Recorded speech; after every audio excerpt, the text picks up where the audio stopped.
I suppose it happens to us all at some stage. In fact, it may happen on a regular basis, who knows.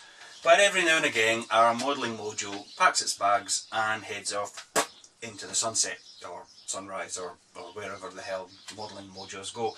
And mine has done just that. In fact, just after I finished that Corsair, I kind of found it kind of difficult to come in here and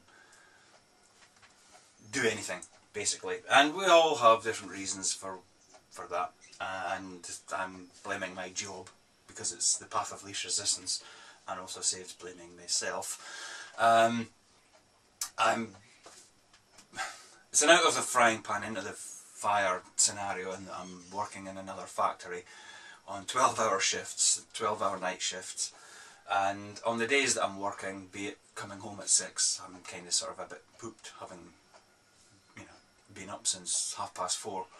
And when I'm on night shift, I've kind of got this big black cloud hanging over me for the whole day, and I just don't feel like doing anything other than sitting sort of moping and sulking and oh woe is me. But and quite often a cure for a lost mojo is to start something new and fresh, go into the stash and think, oh yeah, let's do that one, and that can often kickstart it and, you know, relight the fire, as it were. But a recent thread on the ISM forum where somebody was dismayed at the fact that I think they were building another kit whilst they hadn't finished the previous one, and they were wondering how many other people had 2 kits on the go. And at the time, which I was still doing the Corsair, I had this was just a few weeks ago, 16 kits in total that were started. And I thought, when I did look in the stash to try and, as I say, reignite the spark, as it were. And I thought, you know what, no, let's just you know, pull on the reins here and get something finished. It turns out ISM also have a group build running. I suppose it's a group build. It's called the Shelf of Doom group build, and it's basically for those of us that have kits that are started that we want to get finished, as opposed to a start and finish of a kit, which is what most group builds usually, the pattern that they normally follow. This is for kits that are already started. So I decided, you know what, I'm going to finish something that I have started, and the one that appealed to me most was this, the big old CoPro Aero MB200, you know, that weird looking French thing, which I made a start on a few years ago. And when I lifted I've got the wee box of things that had started here, there's a little instruction leaflet here for the photo edge detail set the wing was sitting on, and when I removed the wing, there you can see the dust that's left. It's been up there quite some time. It actually looks like it's been weathered, it's got so much dust on it. And the thing that actually caused me to put this one aside was that I wasn't happy with the way I was weathering the interior. Now, I've learned an awful lot since I started this kit, maybe that's the life process, as it were, of a kit. That you start it, you're not sure how to do a particular thing with the kit, a particular aspect of the build, so you put it aside. It's kind of like, what do you call him, James Cameron had the idea for Avatar about 10 years ago, but the technology didn't exist for him to do it. Now the technology does, and he's made his film, and he's making like 3 more of them or whatever. But at that time I just wasn't quite happy with the way I was weathering this, so I put it aside, and hopefully now I do have the appropriate skills to do it. So there's that one. We've got the big Star Destroyer. I've made a start on it, and as I said, this is to be a long-term project anyway, but I've been doing some detailing on the upper hull surface. You can probably see that there, just the plasticard, the white. And would you believe that took about 3 days to do that?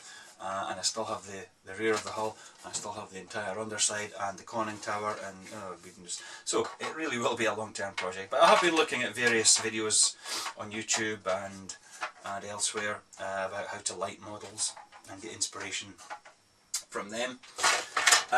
We've got the big, I'll get this over here, the 148 Hobby Boss Blum & Voss BV141, which was the review kit from Kit Maker, Aeroscale. As you can see, I've made a start on it.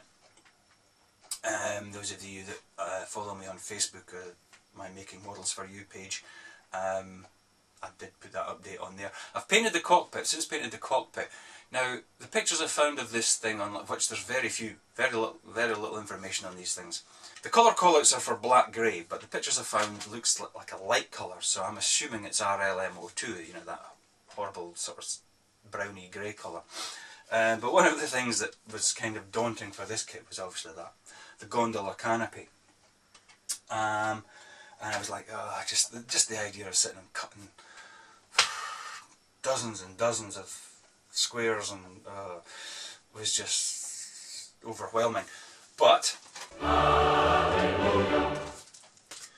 Montex, those people who do those lovely little you know, vinyl cut vinyl markings, if you want to paint your roundels or whatever, if you want your markings to look painted on, because they are painted on, these are the people. But they also do canopy masks, and they've done a mask for the BV141 inside and out, so I've got double the masking to do with this one. But because there's so much clear, you are going to see inside, so it'd be quite nice to actually have the canopy frames painted on the inside as well. So we can get moving on that one. Also, we have for Sam Magazine, I've got 3 builds of theirs at the moment. There's this one, which is the Minicraft Super Cup. Having a few problems with this one in that the tooling ain't great. Everything's kind of needed a bit of tidying up. I've done a bit of work on the fuselage. I don't know if you're going to be able to see it. If the light in here is going to be okay for it, because it's a dark grey cockpit. But I've done some scratch building in there, pedals and whatnots and rudder cables. I've also done some scratching on the engine. Just some additional detailing on it. But the problem with this one is the canopy. You've obviously got the 2 sidewall parts of the canopy, and you've got a clear part that goes over the top that the wings then fit into, and there's a structural support in there as well. The problem is that the canopy joins are appalling. They really are quite bad, and I don't know how to circumvent this, because obviously you can't fill clear. They have to be perfect joins, and they're not. They're anything but. They're very ill-fitting, and it's a very prominent part of the aircraft. So because they're more or less flat, I am considering going down the scratch building route. If I can get some rigid, perfectly clear acetate or plastic sheet and try and create my own. But again, when you've got clear joining to clear, it's a very, very tricky proposition. So that one's in abeyance for that reason. The editor has supplied me with these 2 Edward kits as well. One of them being the Stuka, the 1/44th scale Stuka, the combo set, with the intentions that I build it super detailed, and that's the part I'm struggling with. I mean, I'm still undergoing therapy for that last Stuka. I mean, my psychiatrist said that I should be able to join regular modelling shortly, but you know, there's still the cold sweats and the nightmares and the in the middle of the night. But because it's a combo set, I was going to build one out of box for Michael, that's Cohen's Kursk group build, which I have failed drastically on that. In that, there it is. That's all it's done. I've stuck the fuselage together. I've put the spats on the wheel spats on the wings. So Michael, I apologise sincerely for coming up short on that one, shall we say. But I haven't even made a start on the super detailing one, because it's like the idea of recovering what you've already done, going over previous build steps. Once I've built something, that's it. Even the time, when I was building the little 1/44th Spitfire, it still felt like I was retreading the same ground, because I'd built the 1/32nd one, because it was a Spitfire. I'm not saying that I won't build another Spitfire, It's just that I like to leave a lot of time in between. Now granted, it has been a while since I did the Stuka, but it's still a daunting prospect to do super detailing at 1/44th scale. And the other one is the pink MIG, which is, you can see it in a wee bag there. It's ready for masking and painting pink, but again it's just a case of getting to it. The Revell one, I can't even remember what scale it is, but the 747, it was put aside because of some tricky masking that I need to do on the side of the fuselage. There's a curved section, and it's just basically an idea of trying to get it right, and the struggle that's involved in it, that's all. But the wing tops are done, it's all masked and ready to go and whatnot, but it's just one of these things. The little minion, Shank, from Despicable Me 2, he's been painted yellow, and that's pretty much about it. Well, no, I've actually done his golf club as well. But it's, I don't know, not being a figure painter, I don't really have paints that are really suitable for brush painting. Although the yellow, I have used an enamel on that, so I might just get more enamels to do his wee Argyle jumper and his wee +4s and his bonnet. But again, it's just, I don't know. I mean, I don't want to go and spend a fortune on like Citadels and Life Colour or whatever, if it's just for that one thing. So I might get enamels that can also be used elsewhere, I suppose. Right, to the shelf itself. We've still got the Angel Interceptor, which is no different from I think the last time you saw it. And the reason that it was put aside was I just finished scratch building my imaginary engine for it. And I did find an online resource that actually showed how the engines kind of should look. And at the time I thought, you know what, who cares? It's, who really knows what they look like? I mean, even that resource is just based on speculation. But as it turns out, the engine, the way I've designed it, it doesn't actually work. Because I've got this section cut out on the spine, which is going to have a fuel tank in it. And this doesn't really work with that. So it was just again the idea that I just finished building the engine, and the whole idea of having to start from scratch right away just kind of put me off it. So I will get back to this one eventually, and I'll completely redo the engines on that one. So we've got that one.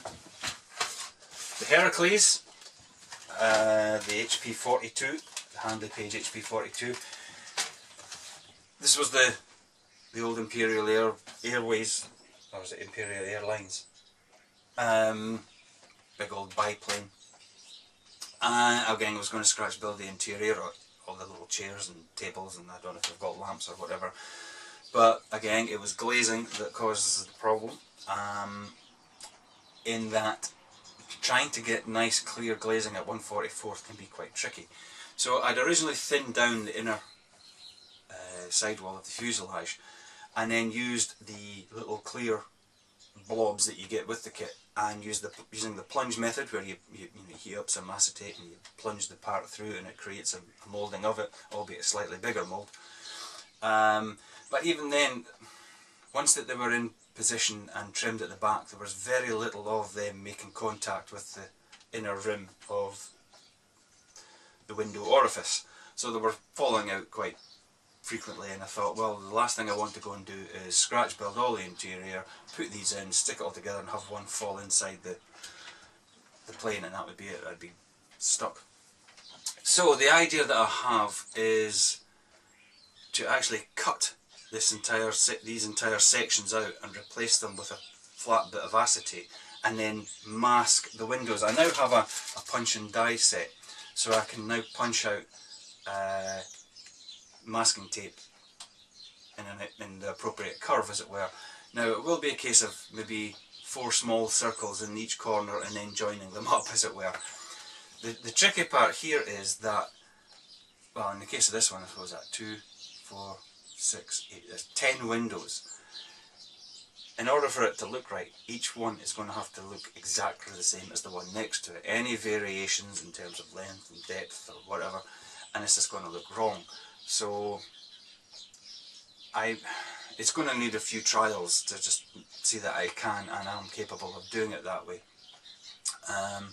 But that's the only way I can think of. You can see what I mean. I don't know. Get the camera to focus. You can sort of see the section that the windows are in is kind of doesn't have the ribbing detail on it. So I was just thinking of cutting that actual section out and putting a little strip of styrene in there. So basically that's all that's holding me back on that one. Hellcats. A lot of you have asked about the Hellcat that I started a long time ago. In fact, it was one of the first builds I think I started on this channel. Whilst the channel was, or was it? I don't know, it's that long ago now. Probably wasn't as long as I thought. Never is it? But this was the one that I was going to be doing all the engine, you know, on full display with, I've got a fully detailed R2800, and I'll do all the, so that's going to be set about here, wouldn't it? The fuel tank and all the engine bearers and all the crap that sits in there. And I had riveted the airframe on this one. That was a little trial there. You can possibly see if I can get the light. Hang on, where's the light? There you are. You can probably see the riveting that I've done on there. That one ground to a halt because of a variety of things that I needed to do that I didn't have the facility to do them. One being drilling proper lightning holes, but now that I've got the punch and die set, that solves that problem. And also I can use that to make rudimentary rivet stumps or bolt stumps as well. I do actually have a set of decals that are raised decals that are in fact rivets, but oh, there they are. I don't know whether they're in this box. They're free lines. I think I picked this up at Telford, and it's a set of decals that I don't know if you won't be able to see there, but there are thin little strips of rivets, 1/48th scale rivets. Well, I haven't actually tried them yet. Now, as you may remember, the Hellcat was part of the Royal class set, which means you get 2 kits in one box, and being Royal class, that means you get resin and you get photo etch and all sorts of wonderful things to go with it. So, because of our club theme nights, the little competitions that we have at the club, our December theme night is orange. It's always a colour in December, and this year it's orange. So about a month or two ago I decided, I had this brainwave of just rattling together the other Hellcat straight out of the box, and when I say out of the box again, that means with photo etch wheel wells, resin engine, photo etch cockpit, and I was going to do this one, which is one of these unmanned remote control drones. The wings are, although it looks yellow on here, it's actually orange yellow, which is the same orange yellow that I did the Japanese Ripu, the big Sam, in the prototype colour scheme, with actually red stripes on it, although they look orange on this photo.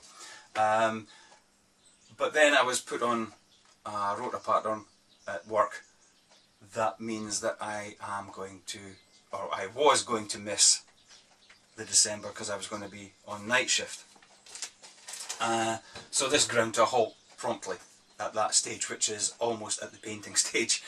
Well, it is at the painting stage because I've done the interior framework for the canopy. It now turns out that I'm getting moved on to another shift, which will free up the December